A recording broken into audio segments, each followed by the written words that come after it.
Welcome to the Battlefield Show. I'm your host, Sage Goodwin, and as always, I'm joined by Sammy Boy. How you doing, man? I'm doing well, man. How are you? Doing great. We've got a ton of news to break into today. We've got Season 3, we've got Season 4, and we've got Season 5 that we're all going to be breaking down today. So, let's jump right in. Okay, I want to kick this off with my controversial opinion. Okay, I'm probably gonna have a couple spicy ones today. I'm just feeling punchy today. First big controversial opinion. Spearhead is my favorite map, possibly in all of Battlefield. Oh, okay. I didn't see it taking that path, but that is a hot take. I think it's as good as similar to the other maps they've added in the seasons. I think they are all on par with any other map, so I can't disagree with you. I think it's as well designed of a map as any map. I don't know how they've just done a backflip on the base maps to these. They're all three have been like very, very good maps, I think. It's ridiculous. It is like the most boring idea. I don't know how I never talked to my wife about this, but I was like, man, Battlefield is so much fun. Like, I've literally just been playing Battlefield. I set aside Pokemon, I set aside God of War, and I've only been playing Spearhead like 24/7 until they remove that, and then I play Spearhead 24/7 in Breakthrough. So I'm telling my wife this. I'm like, man, this new Battlefield season's great. And she's like, oh, is it?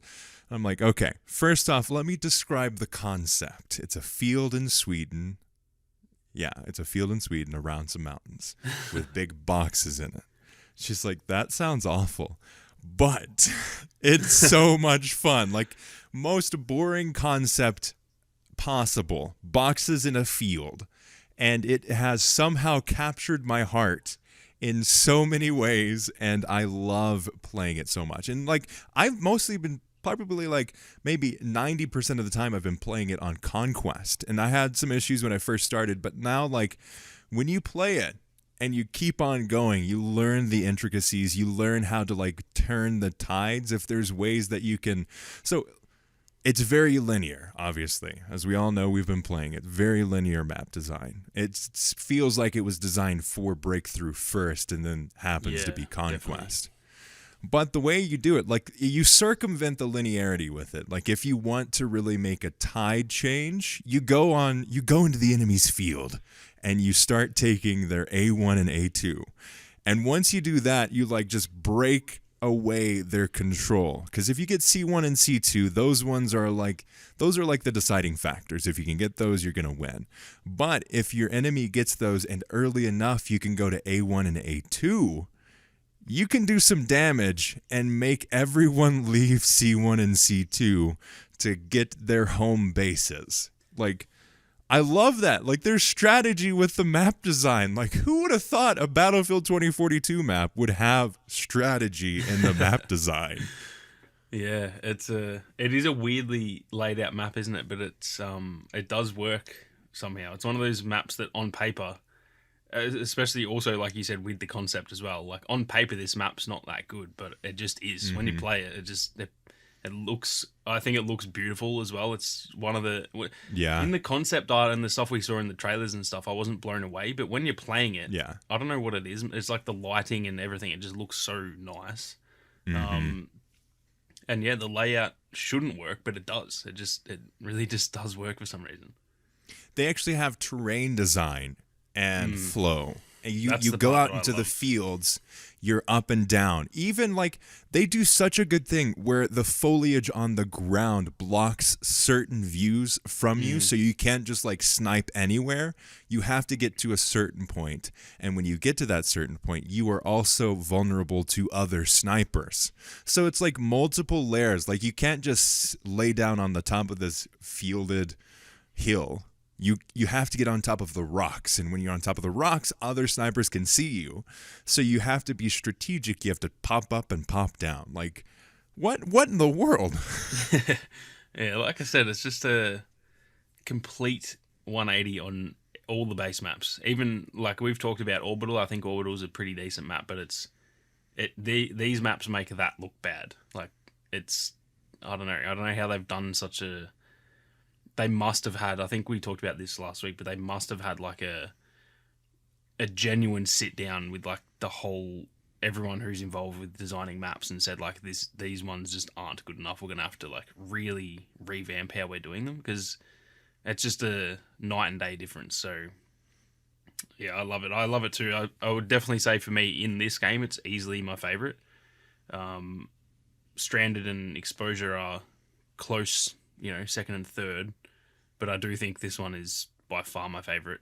I'm not sure I'd go as spicy as you yet and say it's as my all time because just mostly though because of nostalgia. I think that's you always look back at old maps as like they get like extra brownie points as they get older for some reason. So yeah, from a design standpoint, it honestly could be. It does remind me in terms of the terrain and like the deviation where there is actually natural cover. It reminds me of Monte Grappa a lot because that map had like no buildings. This one really just has 2 buildings, which yes, they are very big, but I actually find myself not going into the buildings that much. I'm usually out in the open. Mm-hmm. And I don't find myself just constantly getting sniped and killed by tanks from like the other side of the map. Most of the gunfights are like mid to close range. Every now and then you'll get to an area where there's snipers and stuff, but yeah, I just think they laid it out perfectly, I think. It's so crazy, man. Like, I did not think I would be sitting here on the podcast being like, yep, my favorite map. What? What? Like that, like I've been seeing a lot of back and forth around it, and I think it depends on. I do think somehow Conquest is a little bit more fun for me on this map than Breakthrough is, just because I don't know. For some reason, I like the free for all of going around the entire map rather than just I don't know, like very directional. Yeah, I think the other maps, even though they're good, even like Exposure and stuff. It's still too big. Even on Exposure, I find myself like looking for people all the time. And in this map, it's small enough that it kind of just feels like Breakthrough because there's just always people. That's why I like Breakthrough because it just centralizes everyone. Everyone's in the same spot. And if you can capture that in Conquest, which is why Conquest used to be great in the old games because the maps weren't the size of a whole country like they are in this game. Like, because of that, it's so much easier to find people. So it makes Conquest more enjoyable when the maps are definitely smaller. They don't have to be tiny. It doesn't have to be Operation Locker size, but like, yeah, I think the size of this one is like nearly perfect. Like, I think it's maybe a little bit wider and a bit shorter, so it's a bit more of a less linear and more of like a square shape sort of thing. I think that would work just as well, but in terms of the size, I think it's about the size that when they keep saying like smaller maps, that's pretty much the size I'm hoping for. I love too, and we'll get into this a little bit, that every time they've launched a season, the map has gotten smaller and smaller. And they keep saying that the next one is going to be like the next map is going to be a smaller infantry focused map, and they've said that like 3 times now, which is good. Like, I'm all for that. I love it. Keep Same small, here. just make them like exponentially smaller every time. Keep on dragging that corner in. Yep. Keep it going. Because really, I think in that way, like each one is giving us like a good sample size of all of them by the end of it. Because we'll have Exposure was like a bit smaller, but still pretty big, and then each time they get a little bit smaller, so we're getting that like perfect mix of some of them are going to hopefully be really tiny, and then the first ones like Stranded and Exposure, they're smaller, but they're not they're not quite what they were initially meaning when they say smaller and I love it. Keep it going, DICE. Come on. I love it so much.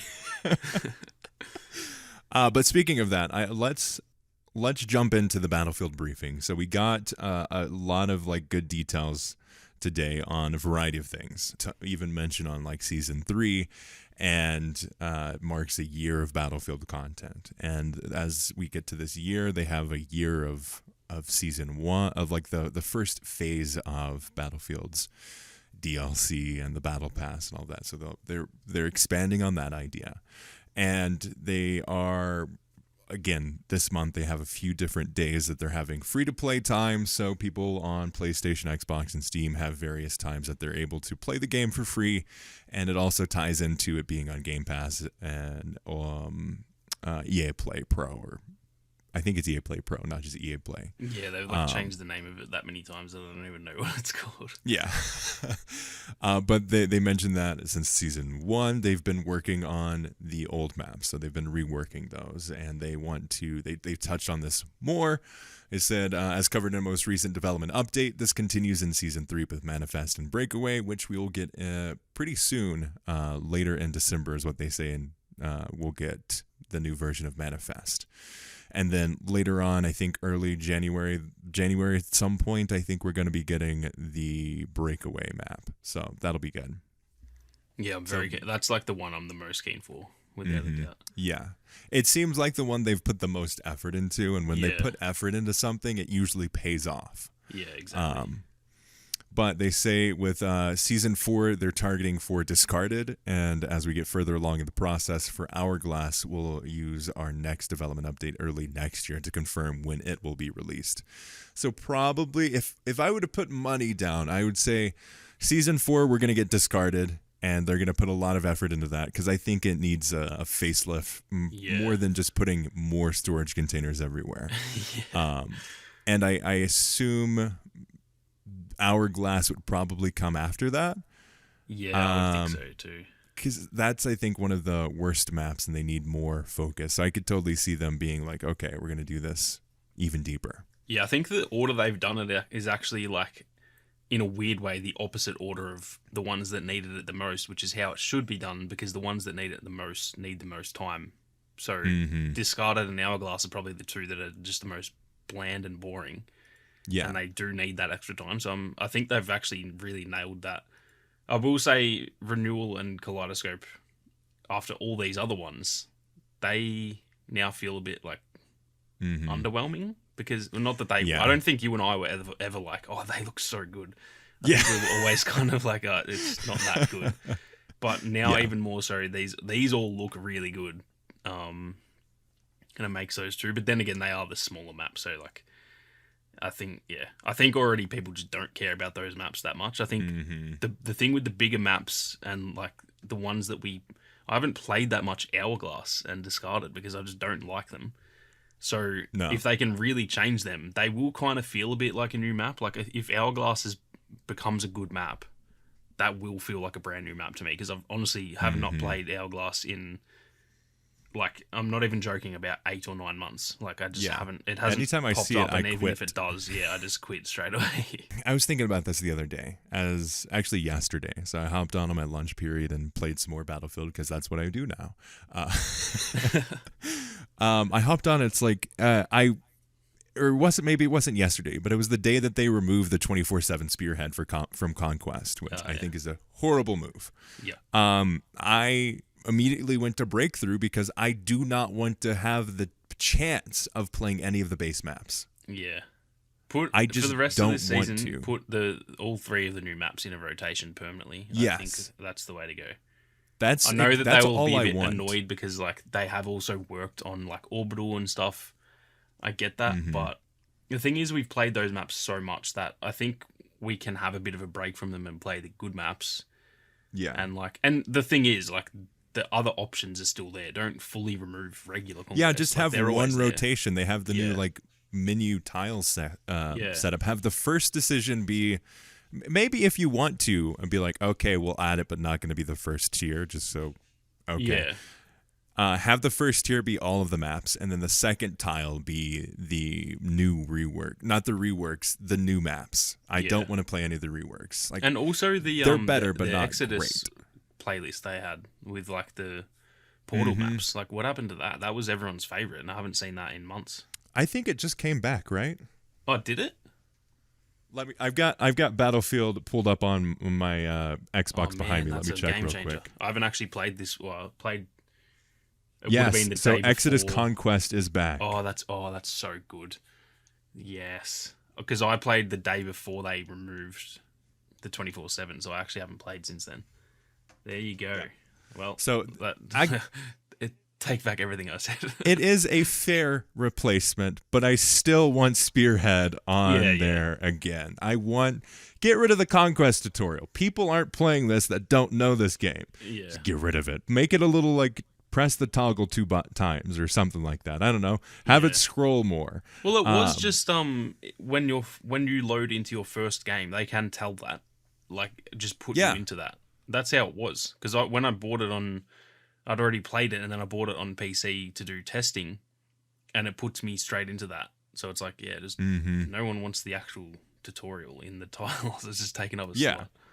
Taking up a slot that could be the reworked maps. That's all that I want. I want not the reworked maps, the new maps. I want the new maps. I don't want any of the freaking launch maps. Get them out of here. I don't want that. Because I think the other thing is that they could do, more Spearhead 24/7 and just the 3 new ones 24/7 for a while. Yeah. And then when we actually get, like, I want when Hourglass and Discarded are all done and all 7 of the base maps are done, then I think I would be, like, really keen to actually just have a regular Conquest playlist again. Because then it's like they're all a bit new and exciting. And hopefully by then, if, like, Game Pass is picked up and stuff, I think that's a point when I'll be, like, happy to get back into those maps. But we've just played them for so long now. Yeah. And especially because I think we all have a bit of a sour taste because they just weren't good when we were playing them. I think we all just don't... I haven't heard anyone be like, oh, man, I really want to play Hourglass. Like, I've just not heard that. I've only heard people saying they want to play the new maps or the Portal maps or the ones that are already reworked. So, I think they should have stuck with... I think it should be just like a locked-in deal that the first 2 weeks of the season is just 24/7 Spearhead or whatever the new maps will be called. Yeah. Then, like, when did the new map come out? I think it was... Or maybe it has it been 2 weeks already? It feels much shorter than that. And I've played I thought pretty it was much a week, every single day since it launched, and I still want to play Spearhead more.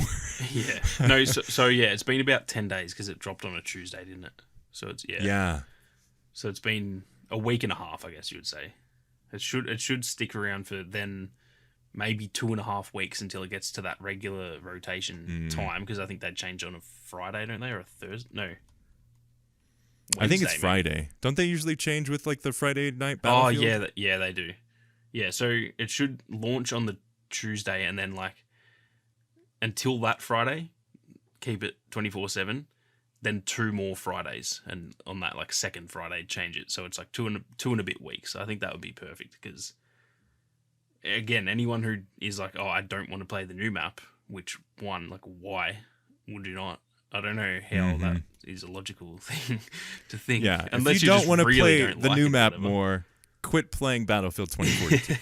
Yeah, but you don't deserve this. Yeah, even then the regular mode is there, so like, and to be fair, I doubt you could even get a game. Like, I know for a fact I couldn't get a game in this. The second tile in any mode I cannot find. Like, it's may as well not exist.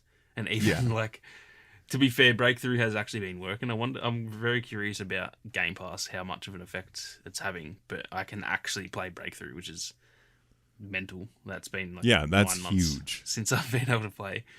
So, yeah, same here. Like, I don't have any issues when I go in and play Breakthrough Spearhead. Like, I usually don't have a problem at all. But I really wish. I mean, when you have the option of Exodus Conquest versus Conquest 64 v 64, there's an easy decision to be made there. 100%. It's just like, there's a reason they put it in the first slot, because it's clearly the one that they know everyone's going to want more than the others. Yeah.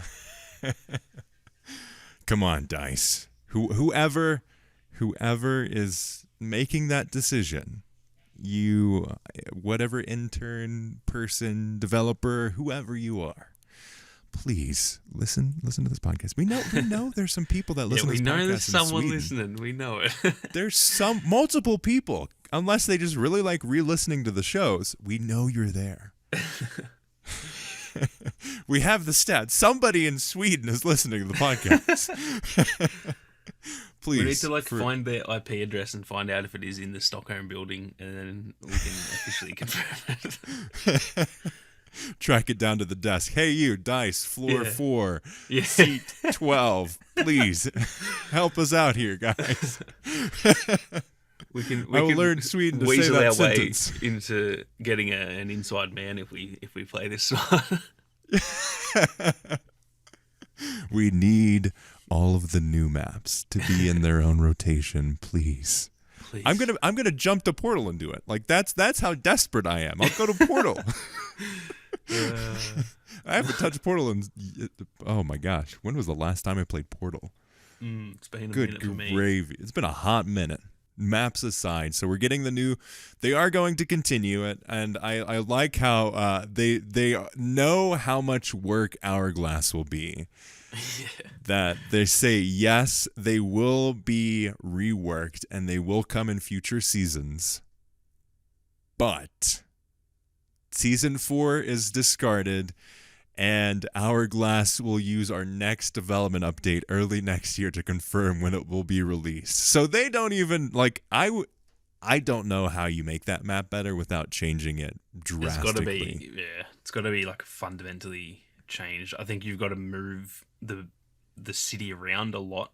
Buildings got to be closer. You've got to even like I don't like how it's just like the bottom floor and the top, like the roof. There should be middle levels. I know you can't just have every like 30 floors because that's just not that does not work. But just have like a middle floor. Like we've seen that in past games.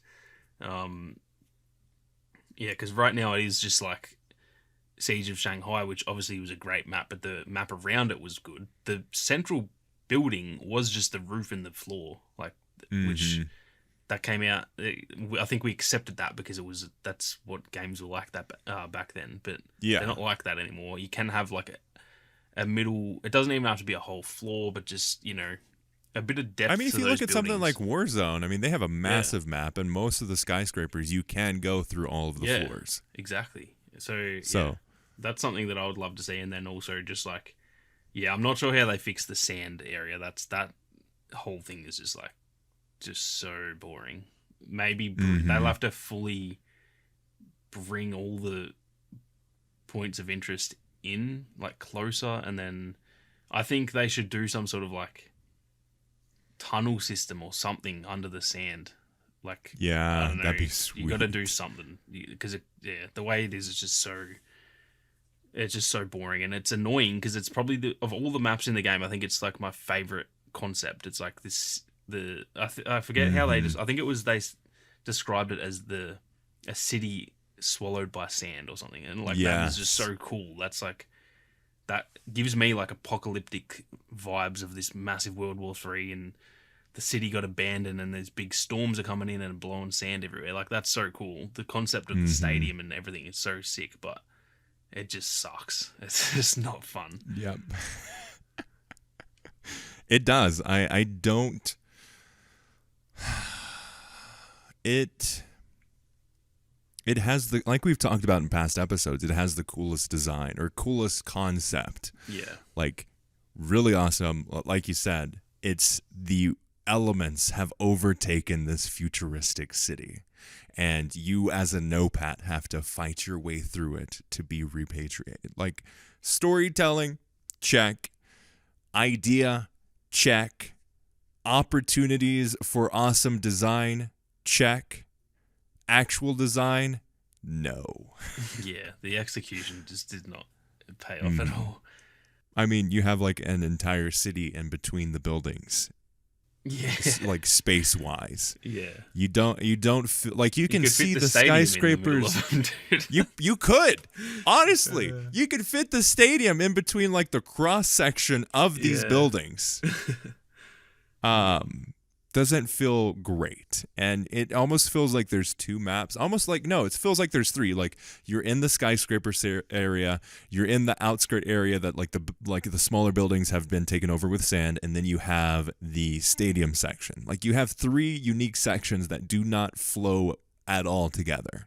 Yeah, and I think like in their initial concept for the game, they obviously wanted it to be like bigger and better was their like motto, I guess you would say, with like upping the player base and the player count and wanting it to be a bit more like expansive with the maps and stuff. And I think like fair enough that they tried that. I think it obviously did not work, but like I'm not going to bash them for trying. Like that to me was the way it was going to go. I wasn't at all surprised when they upped the player count. I think that's like the natural evolution of it. So I'm not going to bash them for that, but the execution just didn't pay off.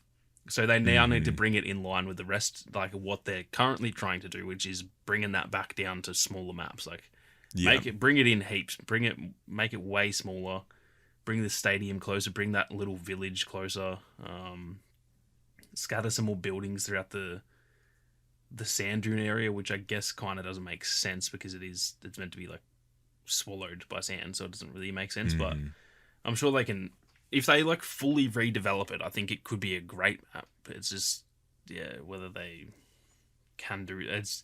Look how long it's taking them, and the fact they haven't even said when it's coming. That gives me a lot of hope that like they are going to fully redevelop it. Because take the idea and remake it entirely.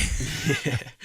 The rework they've shown with Breakaway, that was another one that I thought there was no way you can fix that. And it looks like it might not be the best map, but like I think that looks now like it'll at least be a decent map. So if they can do it with that, I don't see why they can't do it with Hourglass as well. But they will just have to definitely take their time with it, I think. Yeah, it needs a lot more there. Have you seen the graphics? I have two things. Both of them kind of like analogies, but have you seen the graphics where it's like how many like a city street, and it has this is what 100 people look like, just people wise, and this is how many bikes it takes to move 100 people, and it shows like the scale, and then it shows how many people in a bus it would take. It's like 4 buses to take 100 people or something like that, and then it's cars, and it's like 70 million cars, and then like it just shows like the inefficiencies around that. I would love to get like a Portal server together, all 128 people, to just stand next to each other in the roads on Hourglass. I would imagine 128 people would look minuscule on those streets. Like I don't think it would feel. Now that you say that, I'm pretty sure early in the game someone did that, but not for that reason. But they lined up a bunch of people and everyone was shooting at Dozer. You might have seen it. It was like every single person shot at Dozer, and even like tanks and stuff. I'm pretty sure. And this is when his shield was like fully broken and he took no damage. But yeah, there was like a whole server lined up. I guess it couldn't have been 128. Because they can't the teammates obviously aren't going to deal damage, but it might have been 64 people lined up shooting at him, and they didn't even look like they covered the street. So, yeah, I don't know. They really, that part is very confusing to me. Maybe that's what it's like in Qatar. I have no idea. I've obviously never been there, but the cities in, like Melbourne, the streets are not that big. You can fit like a few cars. There's like 1 lane, maybe 2 lanes in some streets. They've got enough for a freaking runway in the middle of those buildings. Like you could fit a plane. A plane could land there and just drop off people at their hotel immediately. Oh yeah, multiple planes. Yeah, multiple planes, multiple tanks, multiple transport vehicles, all of the people on the map, all of the 4-wheelers, everything. All the, or what is it, quad bikes, the proper term for it. You could fit everybody, all 128 people in vehicles, everything in between like a 4-building area. Yeah. Probably in between 2 of the buildings, but but my second thing is like, like in Photoshop when you drag on the side, you don't like shift and it doesn't scale naturally with you. Yeah. Like it just kind of squeezes together. Wherever your cursor goes, yeah. Yeah, they just need to do that with the map. They just need to squeeze everything closer together without scaling it. Yeah. That would be perfect. Yeah, I'm thinking like looking at it from the way that you look at the map when you're spawning in. Yeah. Grab that bottom left corner, drag it up a fair bit, drag it in heaps, as well, but it doesn't. Yeah, it doesn't need to be scaled. It just needs to be. Yeah, like, just keep on squished all dragging up it together. Yeah. Yep. That's a good, Boom, we fixed your map design, yeah. dice. That'll be It's a great $20,000. But moving on, we got season four details.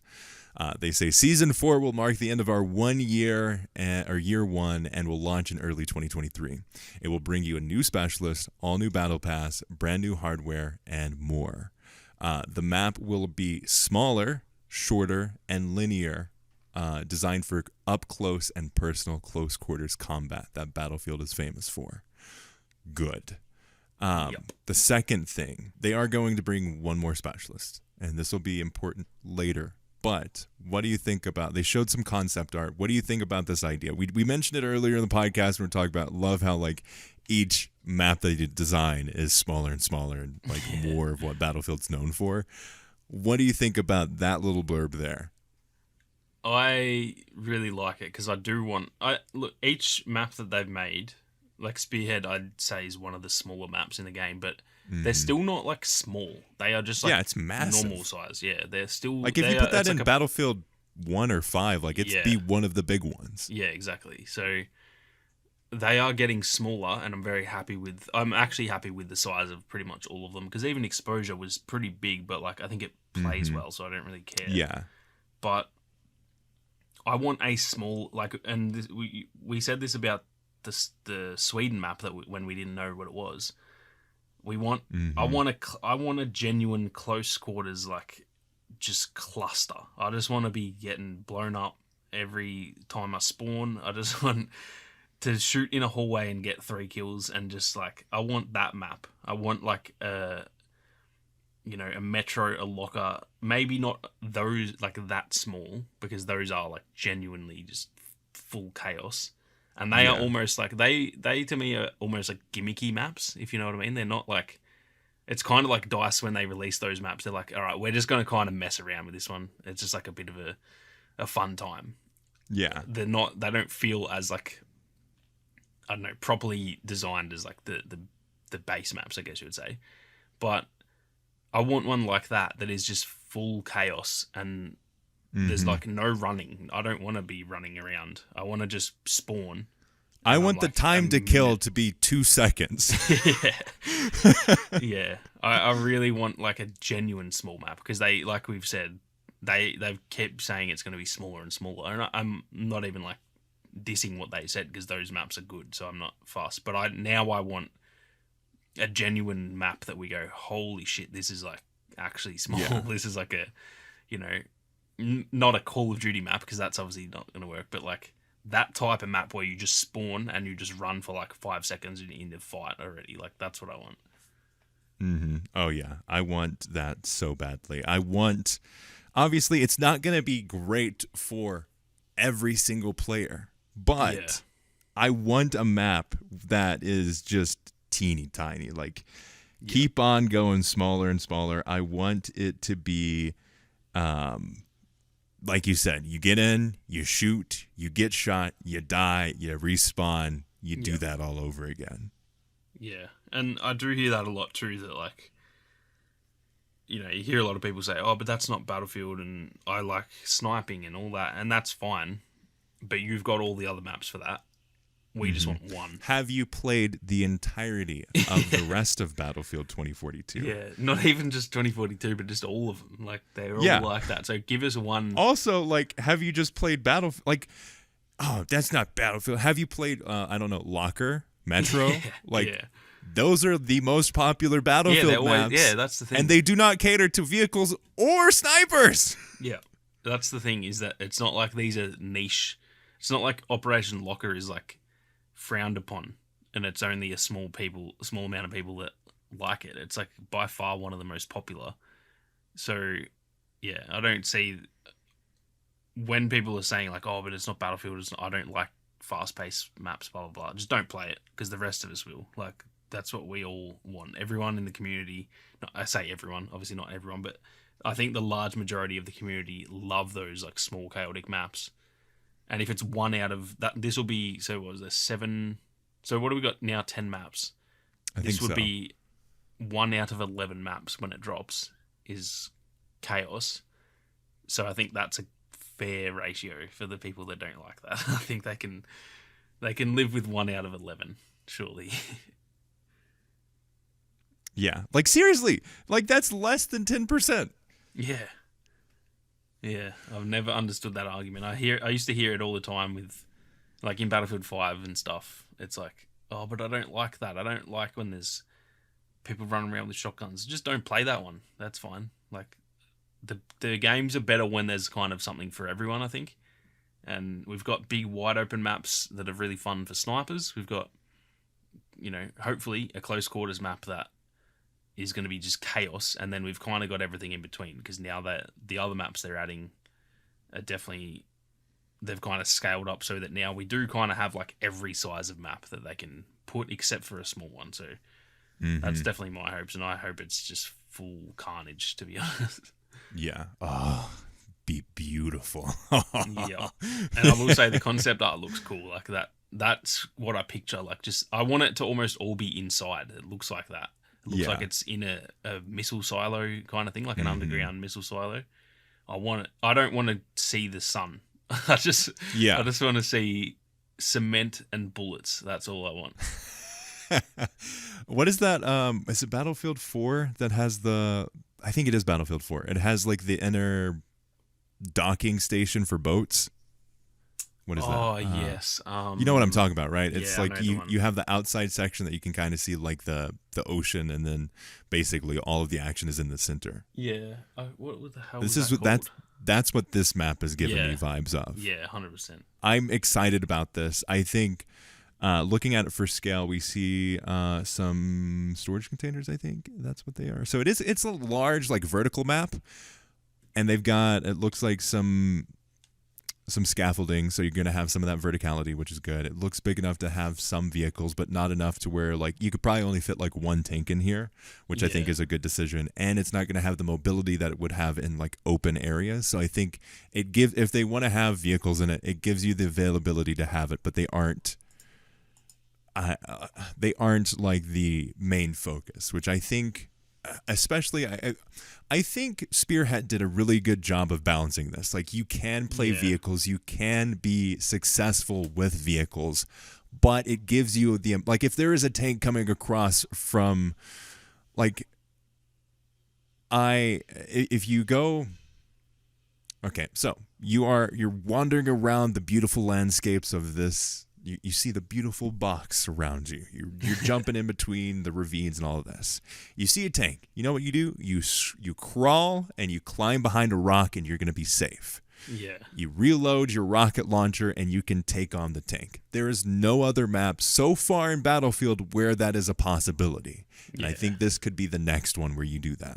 Yeah, it does feel on Spearhead like I can't actually remember ever dying to a tank on Spearhead, which is just mental, because I honestly think, this is not joking, and it's going to probably just make me sound salty, I think literally half of my deaths in this game are to vehicles. Like, I would love to see my stats, and just if I could just remove vehicle deaths, I'd have like a 7 KD, because like the amount of deaths that I get per game, that, early on, not so much the last few maps, but early in the game, like playing on Hourglass, and you see a bolty coming at you, and you're in the middle of the sand dunes, and you're just like, oh well, I'm dead. There is quite literally not one single thing I can do to stop that thing killing me, so I may as well redeploy. Like, it's actually quicker to get back into the fight.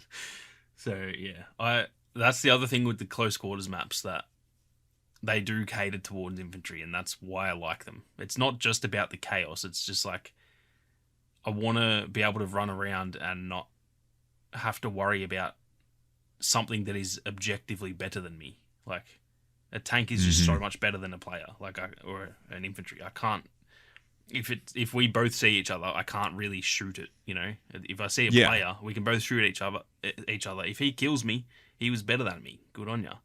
But if a tank kills me, I don't feel like they earned it, if that makes sense. It's like, oh well, you just had the better thing, so you're obviously going to win that. And so I like when.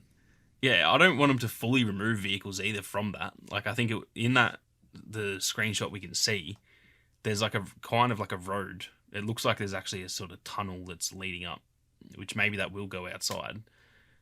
So it looks like there will be, you can get a tank in there, but like one tank and there's so many infantry around it. I know I'm just going to run my C5 and like, good luck if you're coming into that room with a bunch of people running C5s and rocket launchers and stuff.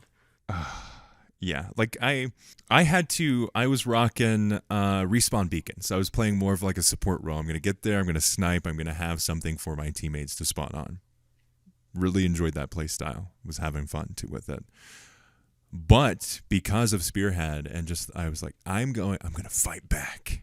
And I changed up my entire play style so I could be able to actually take the fight back to them. And I mean, I've been enjoying it, but it's not like I had to change how I enjoy playing Battlefield so I could freaking fight these stupid tanks. Yeah. That's the issue with it, is that like playing in a tank, I guess technically you are changing your playstyle by being in a vehicle, but like you don't have to change anything to kill between killing a tank and killing a player. You just shoot. That is all you do. Whereas as a player, the difference between me shooting an enemy and shooting a tank, I've got to have a set loadout that is, to be able to deal with that tank. Whereas you can run anything against infantry and you can do well, but you've got to fully commit to being an anti-tank player, which again, I'm not that much against vehicles that I want them like not in the game, because they are part of the game, and as much as they annoy me, it gives Battlefield part of that charm. I think that there's vehicles running around, and it's just something that, I don't know, I always love blowing up tanks, so it's kind of like part of the draw in a way. Yeah. It's like you want to blow them up, but I do think that this game they've been so overpowered for like a lot of it, and they've definitely, the last like 6 or so months, they've been pretty balanced, I think, but I kind of just want my revenge for the launch of the game, and I just want a map where if a tank comes near me, it's like, all right, now the tides have turned. I dare you to come into this room with me and some C5, because you're not going to live. That's what I want. Just one map. Give me that one map. Yeah, let's all like come together to destroy the tanks. Payback time for all us infantry players. It's time. I think there's enough maps and there's enough variety that we can finally, I mean, if you are a sniper, you're going to enjoy every single other map. If you are someone who enjoys tanks and vehicle play, you're going to enjoy every other map. DICE does not need to cater to every single player for every single map now. Yep, exactly. And the thing with those is like you can still use those. Like you can on this map, I bet you can still snipe in the area we can see. There's like a long range there. Like you can snipe. It's just that you've got to change your playstyle a little bit. Whereas for all of us, we can still play infantry on the other maps, but every map you kind of have to change your playstyle to not get sniped or to not get blown up by a tank. So yeah, like I think those lads can just deal with it for one map, hopefully. Yeah. Quit your whining with Danny on PC. Call you out on here. Moving on though. I do want to hear your thoughts on this, because I mean, we talked about it when they announced that there's going to be content after season 4. It's going to be called season 5, and this is where my next spicy take comes in. I think I've got the same one as you, to be honest. I haven't heard this yet, but okay. So I tweeted this out when I saw the news. I'm like, okay, I'm happy that we're getting more content, but this is what I said. I'm going to call it here. The fact that season 5 is only going to be a map, and it's not going to be there's not going to be a specialist, means that season 5 is going to be the final update for Battlefield 5. I think this is going to, I want to be wrong, but every single bone and atom in my body says nope. This is going to be that moment in Battlefield 5's life cycle where they cut all of it. They've got the game to the good spot, and then they're going to be like, well, we worked on these things as a side project, and now we're just going to release it all and call it a season. Yeah. I'm 100% there with you. This was the thing. We spoke about this, and I think we were both a little bit sus on the way that they worded it. Because I think even me, like in the thumbnails of my videos, when they announced the, beyond season 4, I called that year 2 confirmed. I think we as a community ran with that, and it sounds like I'm blaming everyone. I said the same thing. I literally said year 2 confirmed, but I didn't think it was year 2. I don't think we will get a whole extra year, and this has now essentially locked that in for me. Now I don't think that's guaranteed, because if things go really well, I think they've left it open that they can go on the fly. Oh, actually, let's do season 6. Let's do season 7, because if it's going really well, I'm sure they don't want to lock themselves into season 5 and end it, and then everyone be like, what? Like, why would you do that? So I think it's still open, but I just don't think the game has enough traction, even with it being now on Game Pass and all. The free weekend and stuff has started today, I'm pretty sure. So even with that, I just don't think it has the traction, which is unfortunate, because it's going really well in terms of what we're getting, but I just think the hype, it's one of those games that I think, like, we even saw this with Battlefront 2, even though that had a awesome turnaround, the amount of people that still to this day think that was pay to win. Like, the first impression of any game is like everlasting, essentially. And I just think this game has just had such a bad launch that maybe because it's free, maybe that's the thing that can change it. But I'm still not even sure that will change it. I think it will have a big spike, but we're not getting content fast enough. And I just think, I do think season 5 will be the last one. So I was right. I think we have the same spicy take there, which it might not even be spicy, to be honest. I think a lot of people are probably like, I'm not sure about this. So this is what Yepper says. Whether season 5 is the last season or not, I don't think it had anything to do with not adding a specialist.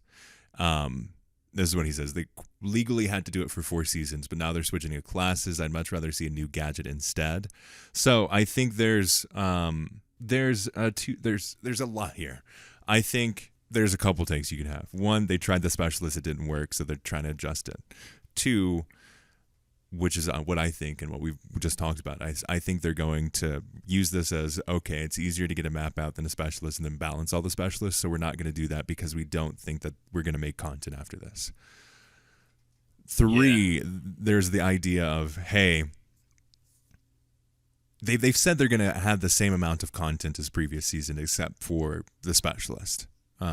So they're just... I don't think with how committed they are to the specialist system that they would just drop it because they're still, like, if they were going to continue updating it, we're going to have four specialists in assault. We're going to have 4 in is it support or engineer? There's like there's 2 classes that are going to have 4. Anyway. Yeah. So that we're going to have 2 and 2 of the different class systems are going to have 4 specialists, and the rest are only going to have 3. I think if they're going to continue content, they would at least even out all the classes with specialists.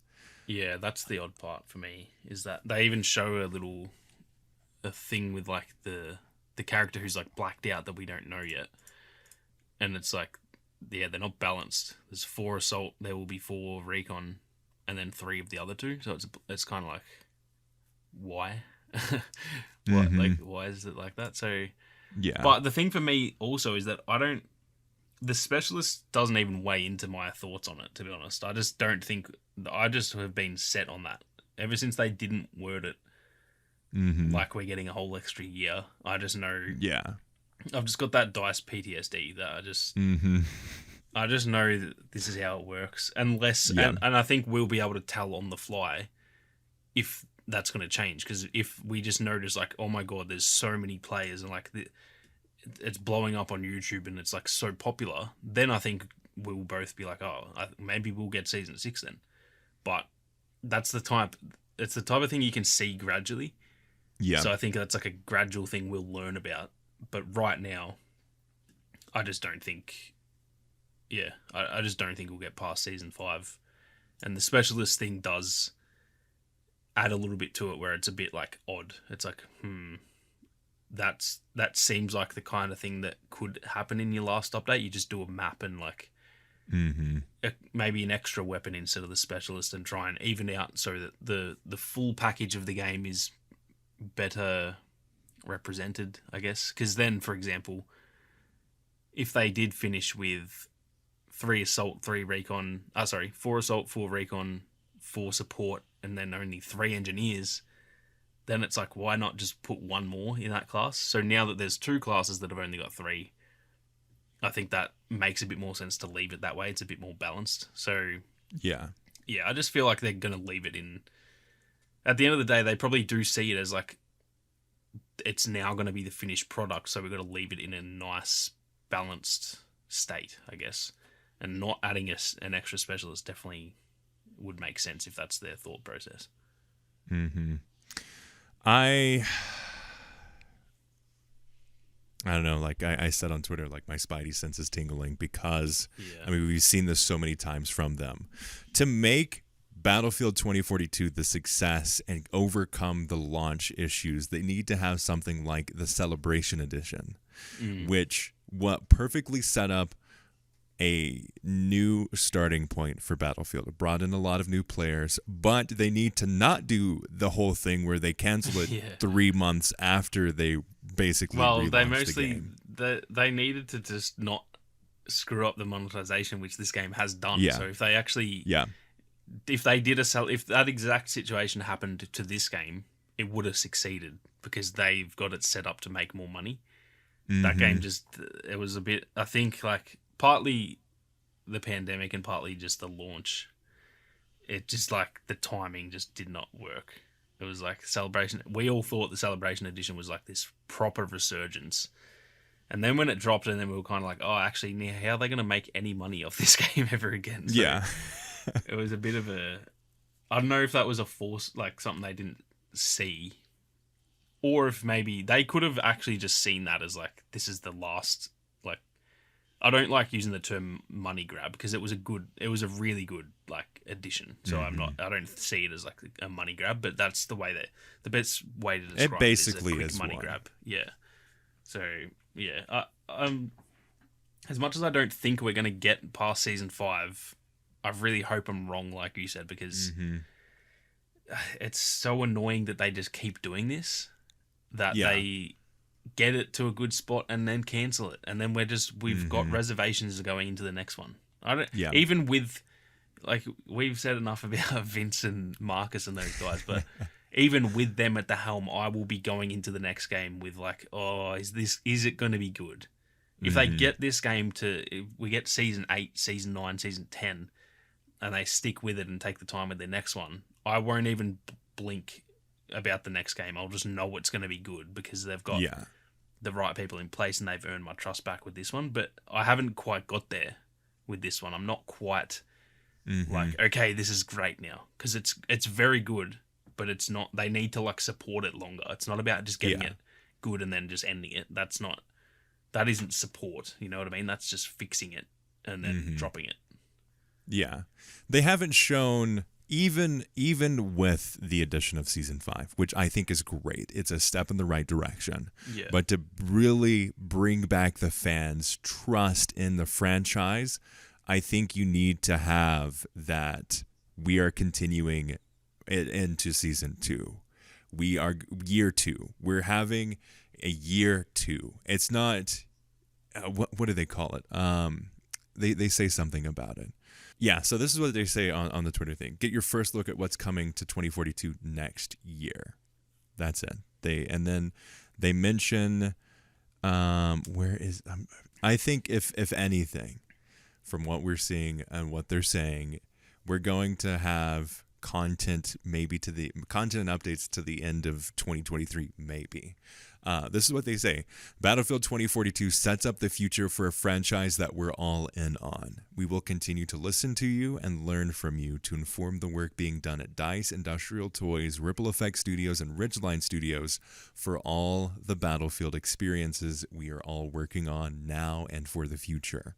It does not seem like they are committed to bringing content after Season 5.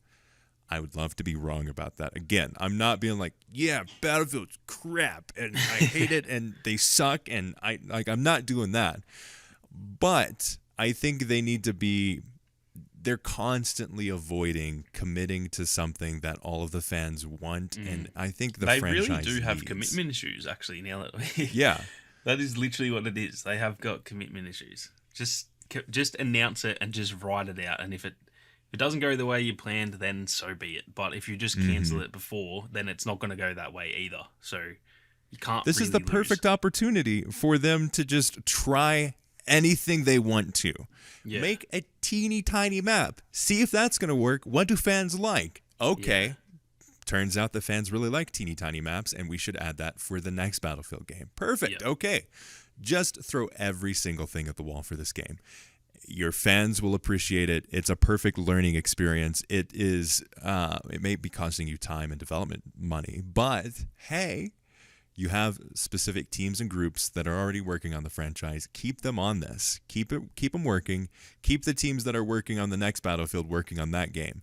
But have all of the new developers that they mentioned on here. They say, across our team continuing to focus on Battlefield 2042, we have a mix of veteran developers alongside those working on their first game, breathing in new life. So they have new people. Make Battlefield 2042 the ultimate beta experience. It's a game that's already released. It's a game that has tons of players. It's a game that is fully supported monetarily through cosmetics and events.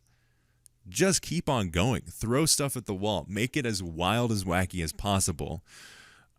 Do all of this stuff so you can learn for the next game. Yeah, I couldn't agree more. Because to me, the next game is just about do or die. And I don't say that lightly, because with this game, everyone was kind of saying the same thing. I didn't agree. I didn't think, if this failed, I didn't think Battlefield's dead. And I don't think Battlefield's dead if the next one sucks. But I think the very large majority of the core player base will just be like, nah, this is just not what it used to be. We've seen it with like other games out. Even Halo, like a lot of the old like core Halo fans have just moved on, because Halo 4 multiplayer wasn't that great. Halo 5 wasn't that great, and then Infinite looked like it was going to be the one that fixed it all, and it started really well, and then it just hasn't, and people do move on.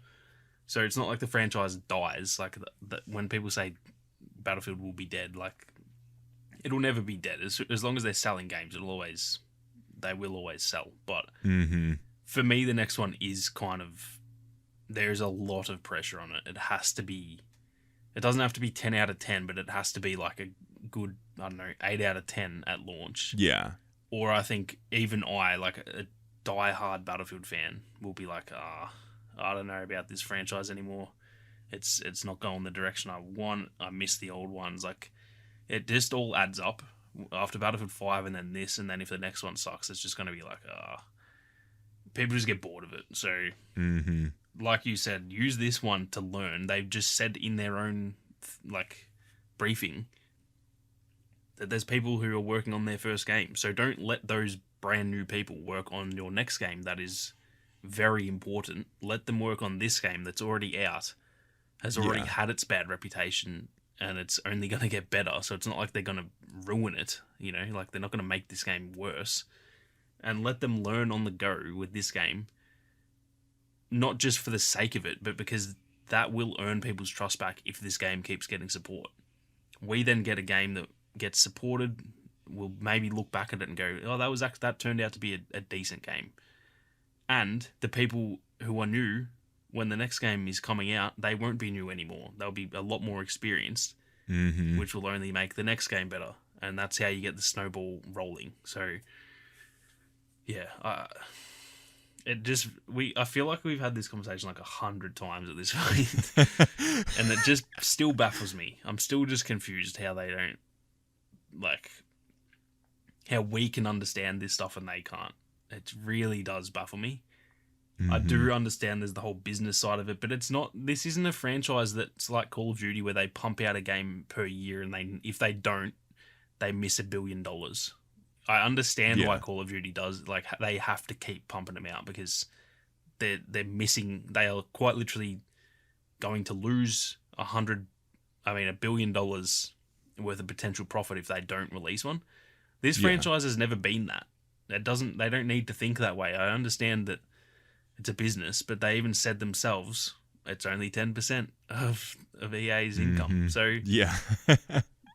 it's not like, take your time with the next one. It doesn't have to release next year or the year after. 2025, even 2026, and support this one the whole time. Because obviously if you drop this one and take that long for the next one, that's bad as well, because then people just forget. Like, people will just forget about the franchise. But Yeah. the perfect middle ground is to just literally keep doing exactly what you are doing right now. Don't change anything. Just keep putting out content. You don't have to move everyone on to the next one. You don't have to move all the people working on the next one onto this one. Just keep it how it is exactly right now. Yep. For another year. One more year. That's not the... Yeah. Let's say it's going to delay the development of the next game. Good. That game needs more time. It already needs to be I don't care. delayed. Yeah. Yep. It needs to be delayed right now. Yeah. Keep the content going for Battlefield 2042. Keep the players invested. Show that you do have a commitment to the franchise. Show that you are all in on Battlefield 2042. Don't just say, hey, Battlefield 2042 sets up the future for a franchise that we're all in on. Oh, yeah? Well, you said that last time with Battlefield 5. You said we're all in on Battlefield, and we're going to keep this content coming, and the next game is going to be the best Battlefield ever. You know what? It ultimately launched as the worst Battlefield ever. Yeah. And they cancelled. They said that we're all in on the last one, and they canceled 2 it games when it got good. So yeah, are you actually? They canceled all in on Battlefield 5 and they canceled Battlefront 2. Like, Yeah. they canceled support for 2 games. 2 games died for this one game, and they still couldn't get it right. So, so they got to earn that. Like, they've got to make it worth that. I think they really do. They've got to make that by the end of this game. I would love to be able to say, like, that was a worthy sacrifice. You know, we got a long enough time from Battlefront 2. We would have wanted it longer, but we got 2.5 years and it turned into this game, which ends up being good. Like, I would love to say that. Right now I can't. I just can't. And this all sounds super negative. I really like 2042 right now. I'm not it's like great. saying Like, I kid you not, I've been playing it every single day. Yeah. And I didn't do that with Battlefield 5. You know how much I have been gassing that game up, and I was so addicted to the first one, and I'm really liking it, and I still have the itch to play Battlefield. That's all I need to say. Like, I could have very easily just been like, I'm done with Battlefield. Like, I can't be bothered. But they've made it an enjoyable experience that I'm actually... There's a brand new, shiny, big game that I've been waiting for years, and I'm still thinking about Battlefield. Like, they've got it to a good spot. So, I haven't gotten back into Warzone because I got sucked into the Battlefield wormhole over here. So that's what we're saying. They don't need to change anything. Just keep doing. It is. Look, it's slow. It is. I still will say that the content is kind of drip fed, but I don't even think that's really their fault. I do think, especially the way that Warzone's launched, it's a bit buggy and missing features and stuff. I think COVID has just had a huge impact that I think we all... It's very easy to, like, dismiss it. When in reality, I do think it's played a massive part. So I kind of forgive them for the speed. Just keep doing it at this pace for another year. And I don't see how that possibly goes bad. I just really don't. And you might lose a bit of money. It's called an investment. You have to invest in the franchise to earn more money in the future. Because if you just drop it, you and might save some not dollars. Not just the franchise, your fans. Yeah, the ones that are going to be there day one pre-ordering the game. Yeah, because if you drop the game today, let's say, you might save a lot of money that you would have had to pay for the development, like the continued support of the game, right? But that money that you're saving, you're going to lose that much money on the sales of the next one because no one's going to buy the next one. So, I don't. Yeah, again, this is the type of thing where I know I'm not a businessman, but how do they not understand that concept? Like, it's really not that hard to understand. I've never been to business school or anything like that, and I understand that you just sometimes have to take a loss on something to then make more money in the future. There's the saying, you've got to spend money to make money. That is literally one of the most popular sayings ever. Well, I don't know how they don't know that. I doubt that Battlefield 2042 is this. But if you want to look at it, think of it as like a loss leader, something that you're going to lose money on. That's why consoles for so many years sold at a loss, because they knew they were going to make it back in the software they sold. Exactly. I mean, I think, what is it? PlayStation 4 was the first console that they actually made a profit on when they sold it. Yeah. But I think, what is it? I think Phil Spencer just was on an interview or something that said they lose like $150 every time an Xbox Series S is sold. Yeah, I know this gen they lose money on them. So like, yeah, that's something people don't think about, but they make it back that much that it's so worth it. Like, I think essentially, if it costs $500 to buy an Xbox, it costs them $650 to make it, and they're happy to do that because it's going to make them more money.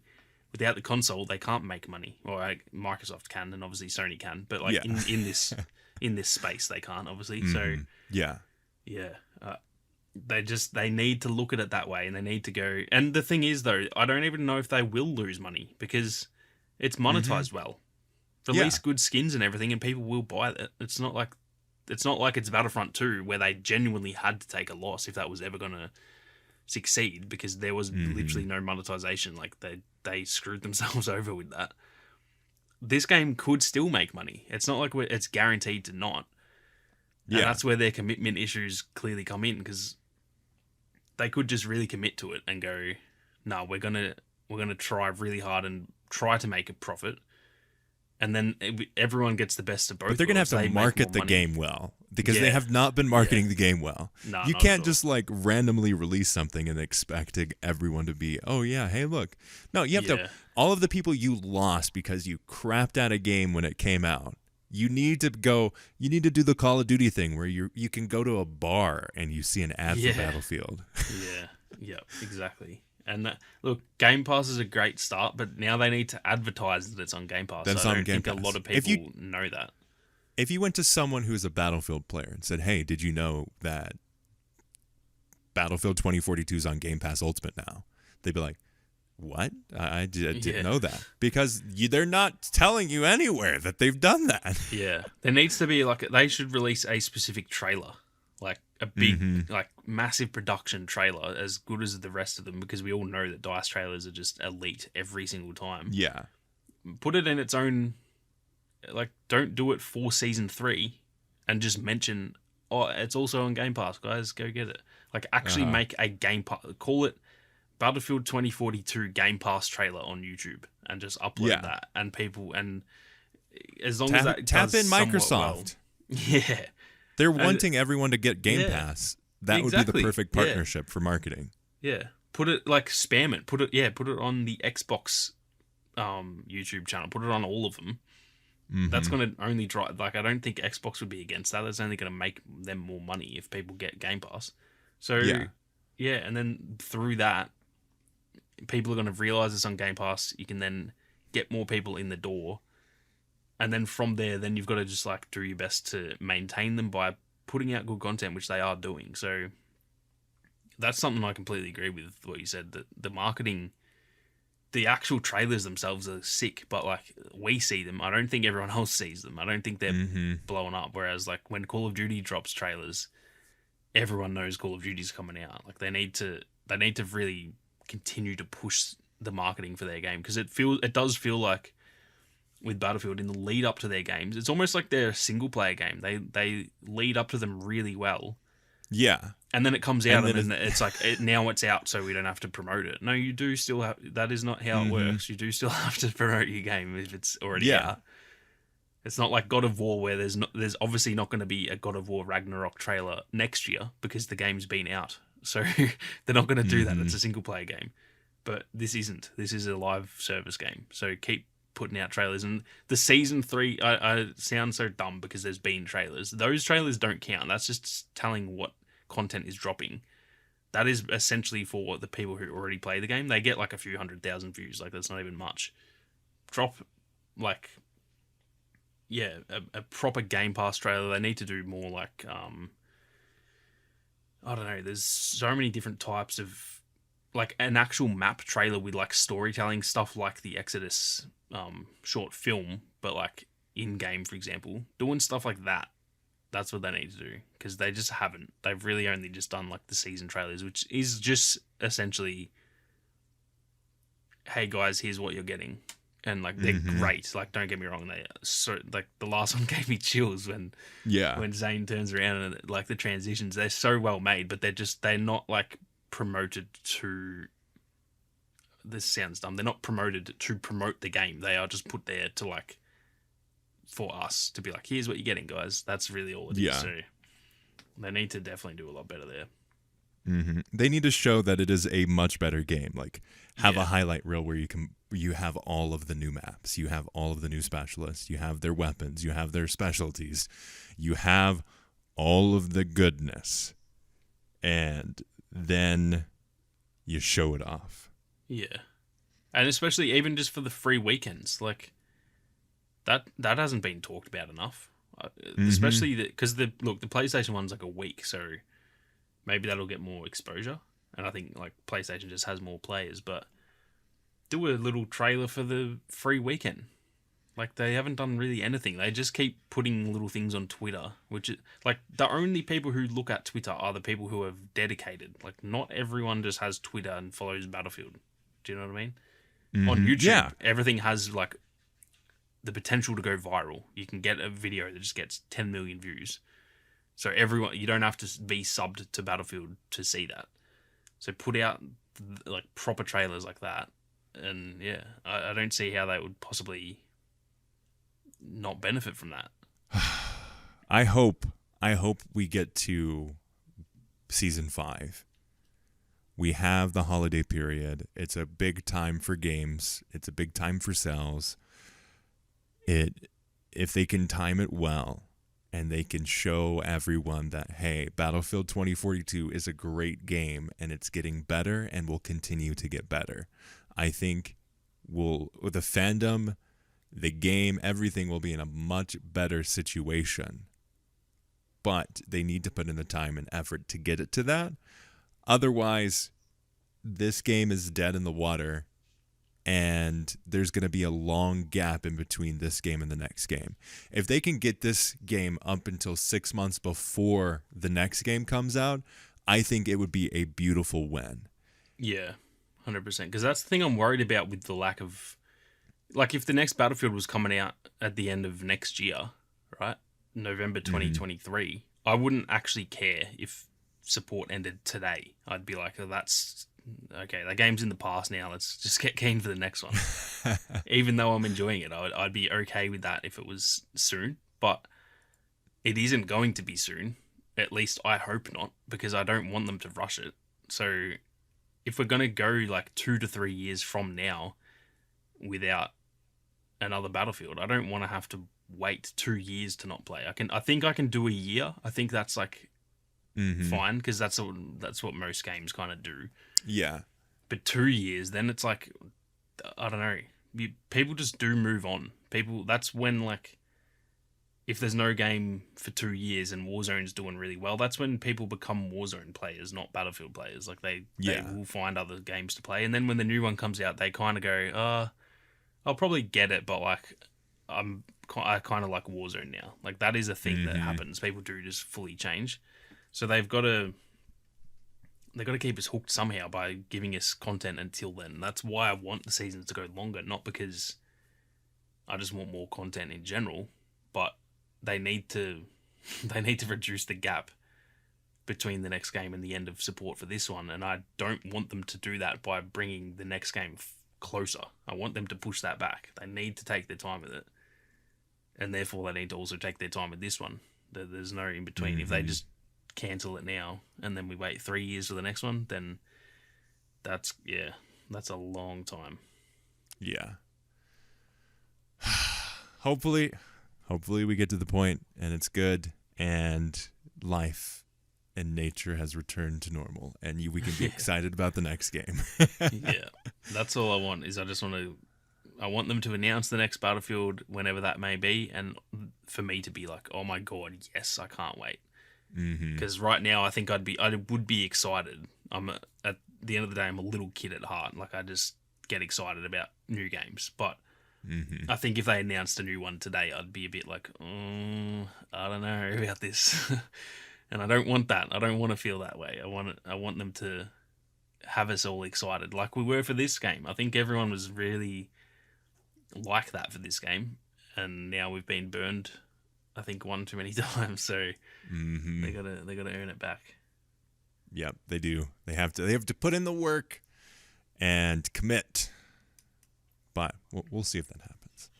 But I think with that, thank you all so much for listening to this episode of the Battlefield Show. We greatly appreciate your support and joining us each week.